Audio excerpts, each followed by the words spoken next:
Hi everyone. Today I'm going to talk through the Singer buttonhole attachment. This attachment is called an 86662. There are different types of buttonholes. I believe my one is an older version. You can get slightly newer buttonholes that have cams in them, but I'll talk through that later on. What I want to show you to start with is what your buttonholer should come with. So obviously the buttonhole attachment, and it should also come with a feed dog cover plate. Now this goes into the bed of the machine, so it will work on lots of different sewing machines. It should also have a screw as well. Sometimes the screw is missing, but you should have this feed dog cover plate. And then it should also come with a slightly longer fixing screw compared to, if I get this in focus, that's your standard one that you put your feed dogs, you screw your feed dog, that you screw your presser foot into. This is a much longer screw, and that's because of just the, if I try and put that screw in, it gets stuck. So your buttonhole attachment won't actually attach because this little screw is too small and too short. You need the longer one to be able to attach that to your machine. So these are the first things. If you don't have those, your buttonholer is not going to work at all. So you need a feed dog cover plate and you need this little fella here. Now let's have a look at the buttonholer itself. If I start this end, it's got a gauge here at the back going from L to S. That determines the length of your buttonhole, your actual button. So you might want to create a buttonhole that's 1 inch long. So if you turn this gauge, doing it with my wrong hand. If you turn this gauge, it will slide up and down, so you can just about see the L now. You can slide this gauge up and down, and that will determine the length of your button that you're going to create. You can also go down to the S, which I believe is 3/8 of an inch buttonhole. So you can create large buttonholes and you can create quite small buttonholes. So this little fellow at the back is adjusting the length of your button. I'll explain that one in a minute. We'll just work our way around apart from that bit. On this side, there are 2 more gauges that can also be twisted and adjusted. One is for your bite and one is for your space.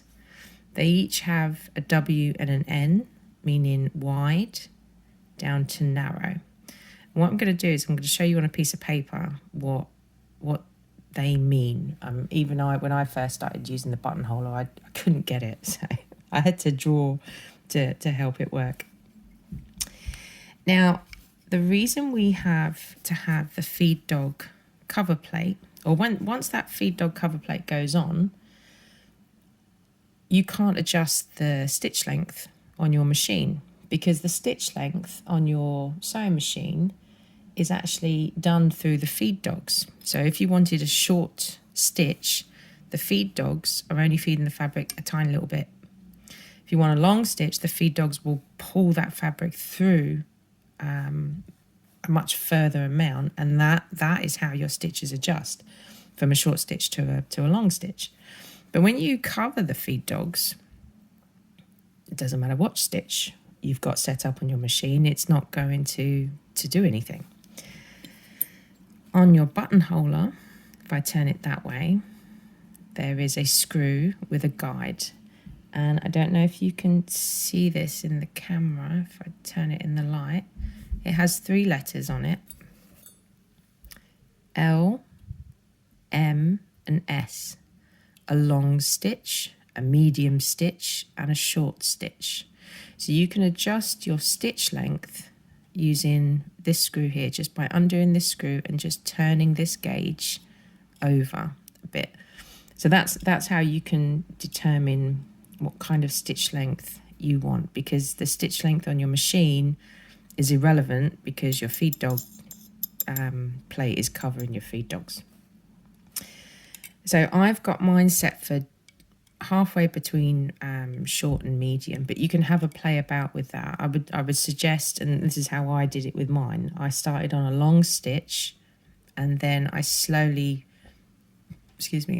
worked it up to where I was happy with. So the other thing, I'm just going to move these out the way. The other thing that you'll notice on your buttonholer is holes, and these are your oil points. Now you don't need to oil your buttonholer very often, and you've got to be very careful with the oil. I mean, half a drop would be perfect, and it's just lubricating the inner workings. But whether you've got this style of buttonhole or whether you've got the one with cams in it, buttonholers also have cogs inside and they need to be greased. So although you could just oil your buttonholer, it really does need some grease to really get the action nice and smooth. So in order to do that, there's a screw. There's a screw there, and this takes the main body off. So I'm going to do that in a second. But let's just talk about this screw. This essentially is your reset screw. I don't know what it's really called. I just call it my reset screw. So if I hold it this way, that's where the shape of the buttonhole is going to be. And if let me get this holding right. If I hold that, the screw is actually better on the machine, but I hold it like that angle. This screw here determines where your buttonhole is going to start. So there you go. So if I'm turning this reset screw here, and it is moving that front section. So that's how you start. That's how once this is on the machine, you then position this section on where you want to start. And I'll explain that more once it's on the machine. But this essentially is adjusting where your needle is going to start. So that's why I call it my reset screw. So let's just take off this screw here, and I'll just show you the inside. This little screw, I don't know, you might find it really easy on your buttonholer. I find it creates utter rage in my soul. Not taking it off, it's putting the thing back on. It's only a tiny little screw. And as you can see, I'm using a very tiny screwdriver for it. So although it's very easy to take this little fella off, it's very, very hard to put it back on. And I'm not going to let you see me do this. I will do that off camera because it will probably take about 45 minutes to do it. Now, if I take off the outer case, now we're looking at the inside of the buttonholer. So if I put this next to it, so you can see there's the two oil points, and those two oil points are dropping a tiny amount of oil in this section and also in this section. But you can see there's cogs. Now this is quite similar to a ruffler, actually. If you look at your ruffler and where the needle is coming up, it's bringing that cog round. So what you need to do, if you take yours off and you realise it's got horrible brown gunge in it, that's basically just old grease. So it could do with just a good washout. You're not going to harm it. If you look just down there, can you see I haven't cleaned it out completely, but you can see just old. Let me try and put that in focus. There's still some old muck there. So even my buttonholer could do with a really good deep clean. If you find that your attachment is quite stiff, it's just congealed grease. And if you pull the reset screw, you can see how that's working. Now mine is quite smooth now. Mine was completely seized when I first got it. So, sorry, my camera's at a different angle today, so it's trying to unfocus itself. But you can see just how that mechanism works. Give it a good clean inside if it's really gungy and nasty, and then just drop a bit of Singer lubricant, and it's the same stuff that you use on your Singer motors. So this is the stuff that I use, and it's designed for well, it's designed to lubricate in the same way that it would lubricate your motors or on your treadle, the bearings on your treadle. It will, if you just drop a bit of grease on both sides, and then you just, similar to the ruffler, you would just give it a good old turn round and round to get that lubricating. You'll then find that it will work a lot smoother, because obviously this is a heavy bit of kit that you're going to put on your machine, so you need it to be running nice and smoothly. And then going forward, you just need a drop of oil if just to keep it maintained. But even with the oil, even just one drop is going to drop through all of this quite easily, and it's going to come out the bottom. And then, I mean, you can see, I can see it in the light, it's still a bit damp. So always, what I do is I always put it on kitchen towel and then just give it a wipe over, which I'm going to do now because I can still see a bit of muck. So like with any heavy duty attachment, like the buttonholer, the ruffler, just giving it a bit of love and just being nice to it, and it will get going. I mean, as you can see, mine is not perfect. Mine is still a bit dirty and gungy inside, so I really need to have just a buttonhole cleaning session with mine. But for the purpose of this video, it's working lovely. It could just do with some extra love, but I will do extra love another time. Right, I'm going to pause the video so that I can spend a long time putting the tiny little screw back in.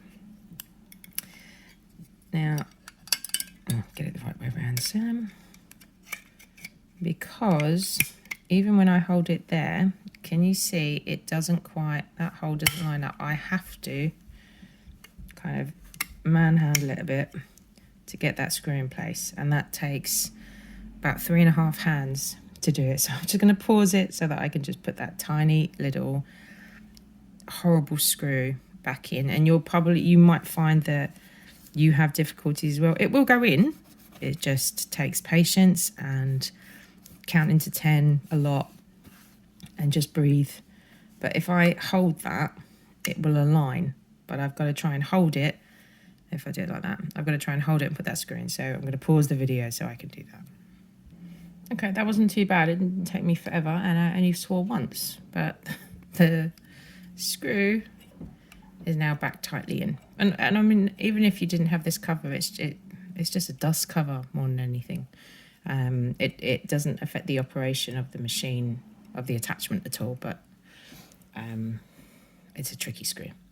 Anyway, right, what I'm going to do now is I'm going to talk through what the different elements do, but I'm not going to show you on stitching. I'm going to show you on paper because I find it's quite easy to explain doing it that way.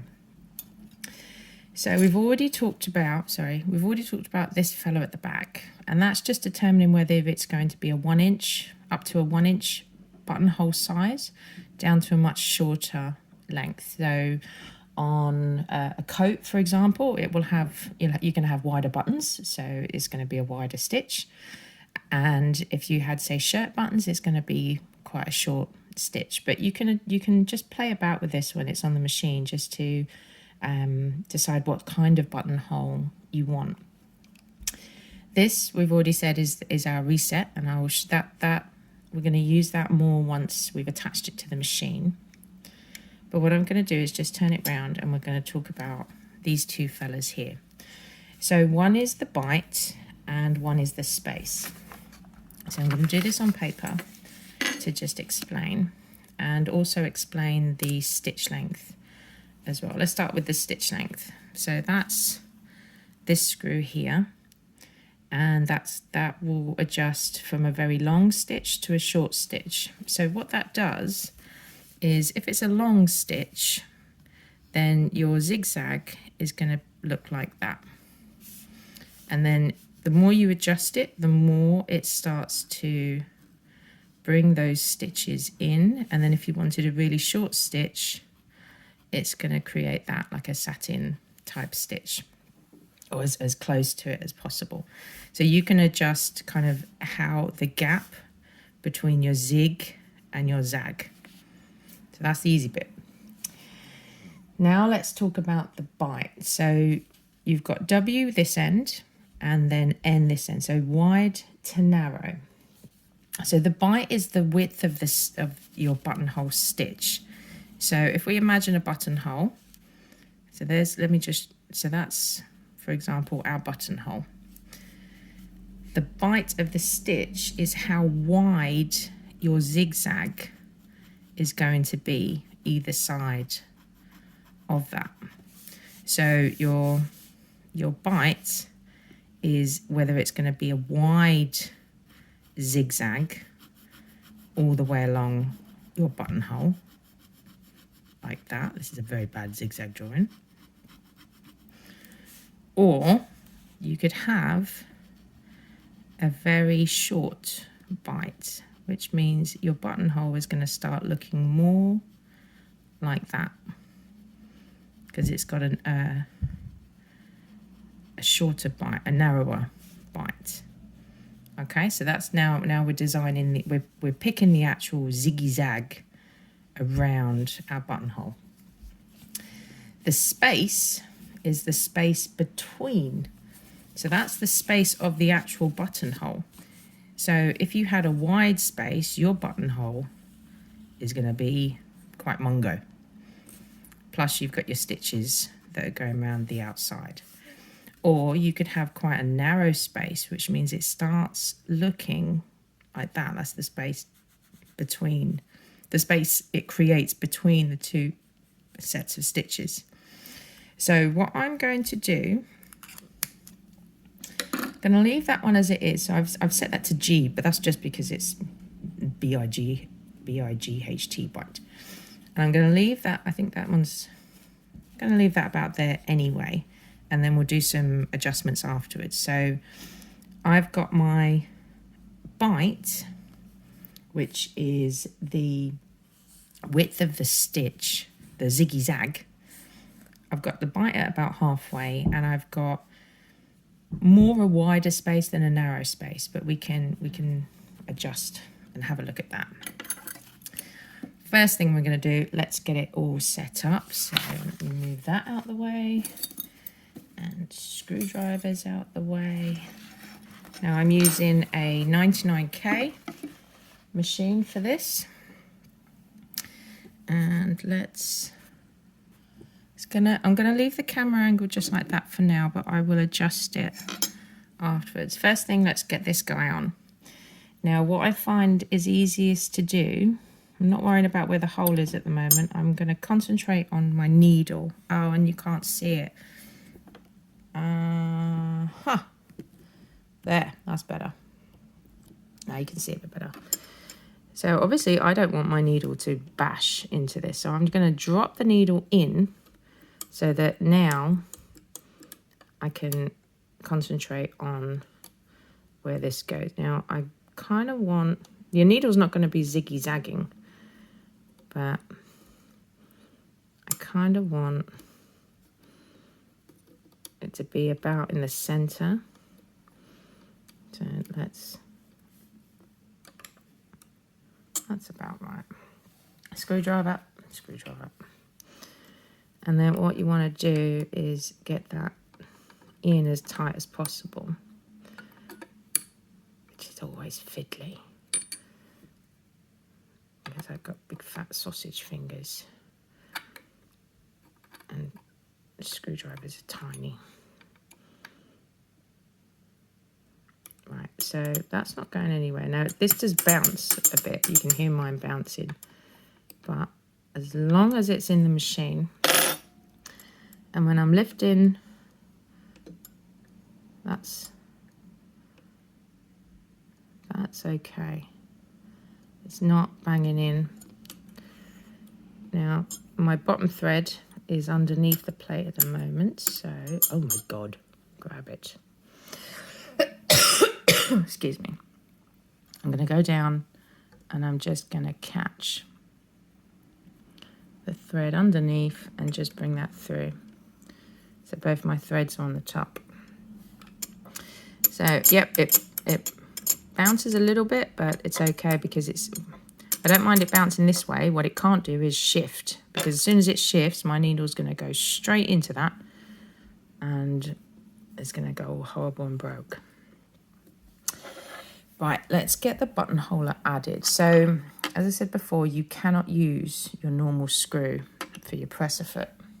You need to use the long one. And with this, obviously, this needle arm is going to go up. So I'm just going to push that just up a bit. Where's my little screw? There. So I'm going to bring it round and then just, that's a bit funny. So let's, there. So it's on my needle arm. I know you can't see that just quite in the camera because the tension thingy's in the way. But you just want to attach it to the machine. I find it easier to hold the back just to take some of the weight. Now, the button, this screw that it comes with is also a screw. So it's good to make sure that that is firmly tightened in. So I'm going to just try, that's a bit at an odd angle, but I'm going to keep it like that for now. Actually, let me take the camera off. So that's what it looks like set up at the moment. What I'm going to do now is adjust this screw, but I have to have the camera mounted to do that. So give me a second to just remount the camera. What I'm going to do is adjust the screw. Let's try and go at that angle for you. Right, I'm going to adjust this screw at the back. And what that does, it's easier once it's on, is you can choose how your buttonhole starts, or whereabouts on the shape of a buttonhole you want it to start. So when I do this, I always, if you turn it, obviously your buttonhole is going to come down. Oh, the camera's not focusing. Right. Your buttonhole, you imagine that's your shape of your buttonhole. So it's going to stitch all the way to the bottom, across, you can see it moving. Then it comes all the way back up to the top again. And then you see it turn there. So that means my needle, if I leave it like that, that means my needle is going to start the buttonhole on the top right corner. It's going to stitch all the way down, across, back up, and then back to the beginning again. So that's why I call it the reset screw, because you're resetting where the needle is going to start with your buttonhole. So I'm going to start it there. Now, the most important thing is some fabric. So let's get a bit of fabric on the go. So I'm just using a bit of old pillowcase, and it's 2 layers. Normally, when you're doing a buttonhole, you are going to be going through 2 layers. So this can just slide through. I've got a hem on this. Let's do it that way. There's a hem still on it. So I'm going to bring that across. Drop my presser foot. Now, as long as you've tightened it up, it will just happily chonk away now. So I'm going to show you that now. Mess everywhere. Right. So my presser foot is down. My bottom thread is out the back. This one is just caught on top at the moment. I should have threaded it, but I didn't. So the important thing about a buttonhole is not speed. We do not want to do speed. Now I'm using a hand crank, but even if you're using a machine with a motor or you are using a treadle, it's better to go slow than fast. So remember that it's going to zigzag as well as move down. So I'm just getting the first stitches set up, and then I'm not going to really hold the fabric. I'm just going to let it do its thing.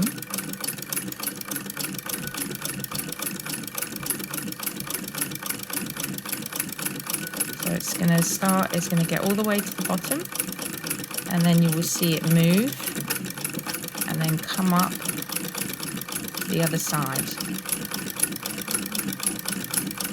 And then we'll have a look at what that looks like.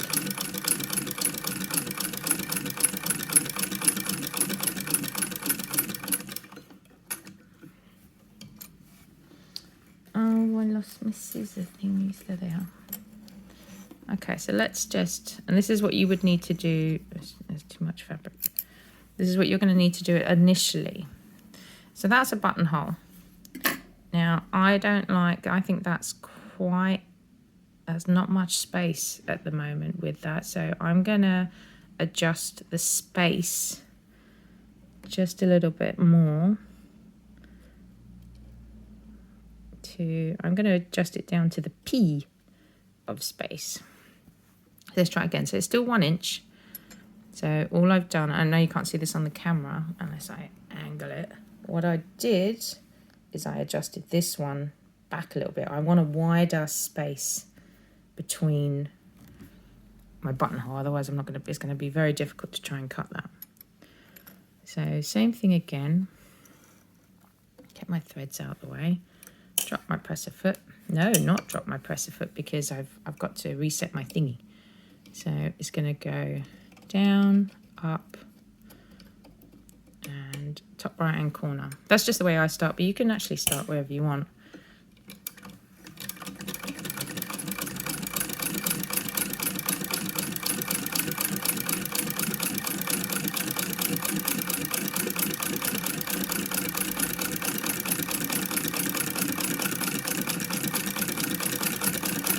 See, now because I adjusted the space, you can already see on the camera that's a much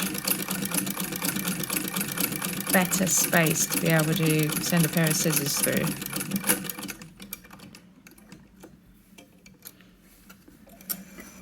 Just take that off. So compared to that one, which had quite a narrow space, that's now got a much bigger space. Now what I want to do now is just to show you, and you can practice with this, because then I found a tip that I quite like. What I'm going to do now is just I'm going to just adjust the bite a bit more, and the bite, remember, is the width of your zig and your zag. So I want mine to have quite a little bit wider bite. I want a bit more zig with my zag. So I'm going to do the same thing again. Hang on, let's just turn it and adjust it so that I'm on the side at the top right. Press it down. So the space is going to stay the same, but my zig and zag I've just made just a little bit wider, and we can do a comparison of it in a minute.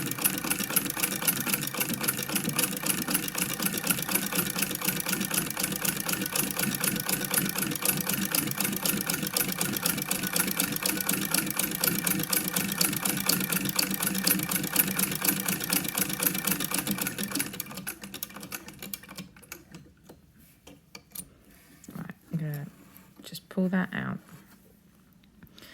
So the zigzag, the zig and the zag, the bite got wider. Because it got wider, it reduced that space just that little bit, so you can see the comparison of the two. So what I'm going to do now is I'm going to keep that zigzag or the bite the same, but I'm just going to increase the space just a little bit. Let me take my threads off. And then, so I want it to have a wider bite.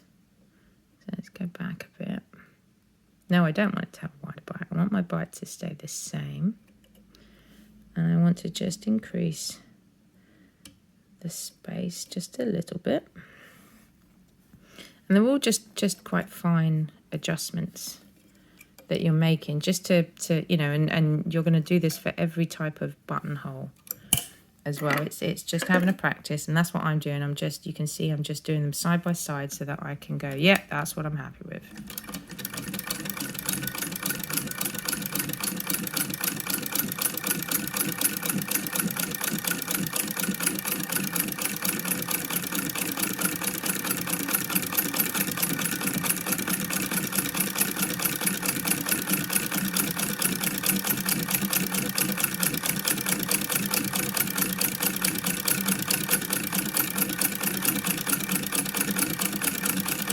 Well, I didn't quite start that in the corner.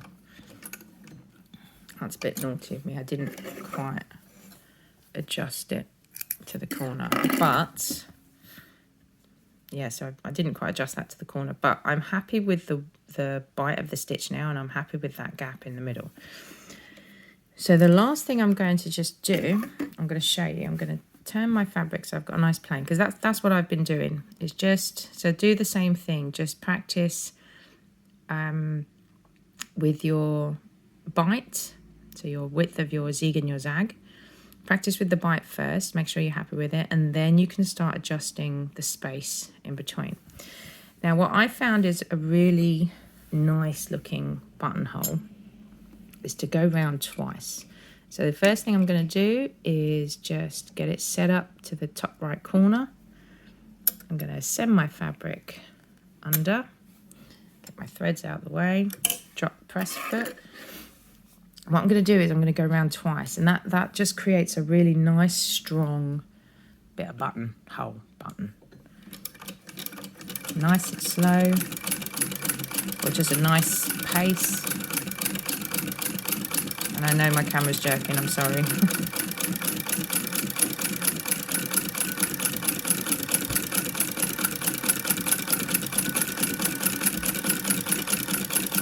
We're going up the other way now.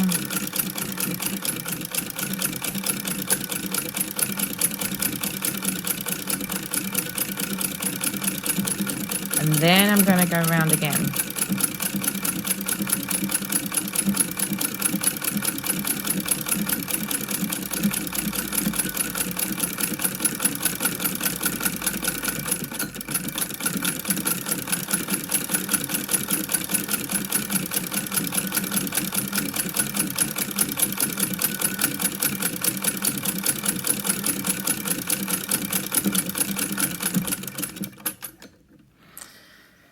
Now, I'm probably not using the best fabric to show you this. I should have used calico because it looks nicer. But you can see that actually looks quite tatty.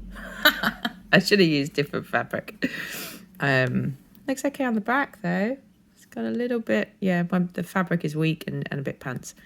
But you can see how going round twice, even though that's a bit meh, but going round twice creates a much firmer, you can't see it on the camera, but it feels stronger, much stronger, and that's not going anywhere. And then you can just slice that middle just using, where's my thing? Always start with the middle, always go into the middle first, and just make sure you don't cut your stitch. I find it easier with a seam ripper than with scissors, although it depends how wide it is. You can put a pin at the end so that your seam ripper can go up to it, but I would normally do this a lot more accurately, but there you go, there's your buttonhole, and it's quite strong as well. That's not going to go anywhere. It's a bit tatty, but I think that's just because I've used really pants fabric for this video. But that's it. The buttonholer itself is really easy to use. The hardest bit is the tweaking to do first. Once you've done your tweaking, then this buttonholer, I've done it through denim, I've done it through like layers of toweling. So it's got a good clearance on it, so you can get quite a large amount of fabric under there for your buttonholes. But that's how you need to start. Just start with one. You might want to start with everything at the widest point, and then just start doing your tweaks until you can get to a point where you go, yep, I'm happy with it, and then you can create your buttonhole on that side. It's as easy as that.